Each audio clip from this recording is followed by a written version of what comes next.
What's up, man? Back with another video. If you're driving for 4 hours to meet your date, that's too much. But I still want to hear what this lady gotta say, because she did it apparently. Why, when, how, we're gonna figure out now. Let's jump into this shit. How far would you drive to meet a guy for a date? So I'm sharing the mistakes that I made so that hopefully someone else doesn't have to learn like the hard way like I did. But so, I meet this guy on a dating app, and we were getting along really well. We eventually like moved off the app, and I shared my phone number, and we were talking every day for like at least a week. And so he had talked about like coming to see me. So he lived in Houston, which was like 4 hours away from me. So it was like a little bit of like an arrangement, like planning needing to be made, right? And so he plans to come see me, and then like right before the trip, he says like his car broke down and it's in the shop, and so he didn't know when it would be fixed. So I was like, oh, that's fine, like maybe I can come to you, right? Because we were getting along really well. And he was like, I would love it if you could do that. So at first I was like, do I really want to drive to like meet this guy? Like, is that a little bit weird? Do I look, thirsty or some type of way going to go meet him? But I also wanted to be understanding, because I do understand like things happen, and it just so happened to be like a weekend where we were both going to be free. And I was working like 7 days a week, guys. So like having that weekend free like was like my window. So it's like Friday, and I'm like, I can just go see him. I pack up my car, I head to Houston, and it's like a 4-hour drive there, right? I'm about an hour away, and I call him, and I'm like, hey, like, surprise, like, I'm about to be in your city. And at first he was like really excited. He dropped the phone. And he was like, oh my gosh, like, thanks for coming all this way for me. He asked me like where I was going to be staying, and I was like, I'm not sure yet. Like, I'm calling all the hotels in the area to try and get a room for tonight. And so he's like, oh, you can just stay with me. Well, I didn't feel comfortable staying with him because I like didn't know him. And so I was like, no, it's okay. Like, I'll get a hotel. I'm just like struggling right now because I've been trying to call for the last 30 minutes, and all of them are booked because of the marathon was that weekend in town. Of course. So I'm like, let me just keep trying, and then I'll call you. So another 30 minutes goes by, and I still do not have a hotel for the night. And at this point, it's like 10 p.m. So I call. Let me guess, she ended up going back to his place. Him again, and I'm like, hey, like, I'm still looking for a hotel. Like, I have not been able to get one. He gets so angry. He starts yelling at the like top of his lungs. Like, he is telling like how irresponsible of me was it to like drive without having a clear plan on like where I was going to stay for the night. And I'm like so taken aback, because I'm like you're right, like I should have had a plan, but also like I don't know, I was trying to be spontaneous and like surprise you and stuff. So I'm over here thinking like it's fine, like I'll keep looking, even if I have to go like outside of the main city where he was staying to like get a hotel, right? I was thinking it's like no big deal, definitely not worth like going on a huge yelling rant for. And I think that just kind of like freaked me out, because I kept trying to like speak in like a quieter, like calming tone to like see if he would come down, and then he didn't. He just like kept getting more angry. And so I was like, okay, yeah, like this isn't a character trait that I am particularly like attracted to, because if you're like having a disagreement and you're not able to regulate your emotions from like up here to here, that kind of scares me a little bit. So I was like, ooh, like I said, you know what, it's okay, like don't worry about it.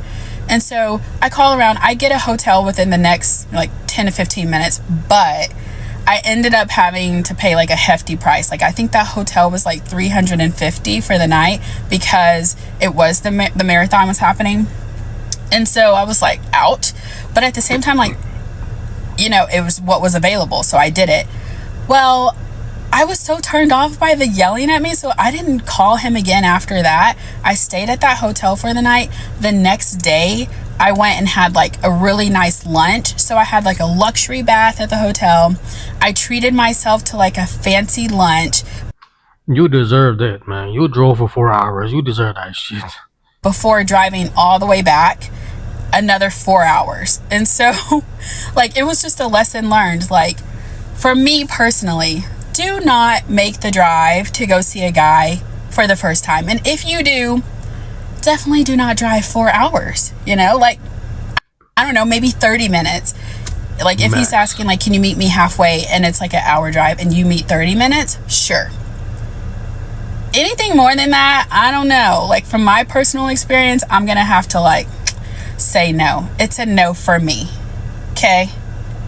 But how far would you drive to meet a guy for the first time? Like, put it in the comments. How far would I drive to meet a chick that I'm about to go on a date with or I'm interested in? About half an hour max. That's where I draw the line. Anything after that, you're gonna have to meet me halfway or something. That sucks, yo. I feel bad for this lady, you know. Hold on. I feel bad for this lady, and I hope she finds a good dude. She seemed like a nice lady, very calm, and she seemed like she likes peace as well. So she deserves someone who can match her energy. Damn, man, I'm not driving for fucking 4 hours though. Hell no. Like she said, it does look thirsty, and you have no other option in your area, even an hour away, 2 hours away, not even 3 hours away.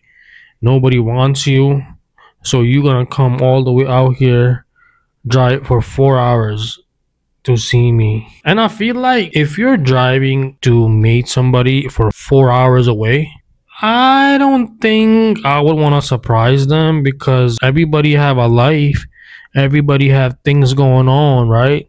So what if I drive for 4 hours and then I call them, hey, guess what, it's a surprise, motherfucker. And they're like, yo, I am at the cottage 6 hours away. Or, oh, on this weekend it's my mom's anniversary or the birthday. Could be anything, right? No, you driving for 4 hours and then you find out when you're only 30 minutes away that for whatever reason they can't make it. You're screwed, man. I mean, first of all, I wouldn't even suggest, dating somebody who's like 4 hours away, because it's not gonna work out. So what's the point? If you're dating somebody that's 4 hours away, let's just say you want to see them once a week. How are you gonna maintain this? This is like a long distance relationship. 4 hours is long distance relationship. I don't care what you say. Ain't no way that you're gonna be able to maintain this type of relationship long term. It might be, if it's like a lust thing, you know what I mean? Like, you're really attractive to this one person and you just want to, bang it out and get it over with, because, I get it. But 4 hours, I'm still not doing that. I'm not driving for nobody for 4 hours. It don't matter how bad the bitch is. I don't care. Unless I happen to be in that area, you ain't gonna see me. I mean, you wanna see me, you're gonna have to drive for 4 hours. It's already like, showing you're not gonna make it too far in this relationship unless somebody ends up moving close. But come on, man. How often does that happen, I mean, it could. There's a possibility, right? You could meet your soulmate who's 4 hours away, and then you guys get married, and then he get a transfer from his job. But see, it's just too much going on. If I'm dating a chick, right, my girl, before she moved in, she's only 20 minutes away. I'm on the east side, she's on the west side. 20 minutes because it's a lot of traffic. But yeah, she came to see me. I went and seen her or picked her up sometimes. Sometimes she came here by herself, and we were seeing each other, like, started off from just weekends, right? And then it was like 4 or 5 days a week. She'd just be here, yo. She would finish working, like, all right, I'm coming. I'm like, okay. So see, this is so much easier to maintain than 4 hours, yo. Hell no. But yeah, man, that's my take on this video. don't get your hopes up if somebody is even 2 hours away. I would say I wouldn't get my hopes up. If it's just a fling, you know, you just want to get out of your system, go ahead. But a relationship, 30 minutes is where I draw the lines. That's it. Peace and love, man.